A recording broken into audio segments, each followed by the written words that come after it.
ভাই তোমরা একটু নাস্তা খাচ্ছি? ভাই আমার তো খুব ক্ষুধা লাগছে ভাই, সারাদিন কিছু খাইনি তো। আমরা এটাই কামলা দিয়া খাই, হ্যাঁ এসে ফিরে খাইতে।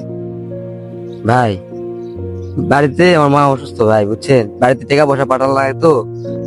তো আমার তো ভাই দেখেন ইনকাম কিরকম, সারাদিন যে টাকা ইনকাম করি ভাই, বাড়ির টাকা পয়সা পাঠা আমার কাছে আর 1 টাকাও থাকে না ভাই। এই দেখেন ভাই, সারাদিন কিছু খাইনি ভাই, আপনারা পরোটা খাচ্ছেন, আমাকে একটা পরোটা দাও ভাই। তুই যে কথা বলি রে ভাই, নেবো ওই একটা পরোটা খা, মনের চাপ কইতে দে। ভাই দেন আর একটা বড়টা দেন। বাড়িতে আর কে কে আছে? ভাই বাড়িতে খেলে মা একা ভাই, আর বাপ মারা গেছে কই না ভাই। আচ্ছা নে খা, কান্দিস না। টাকা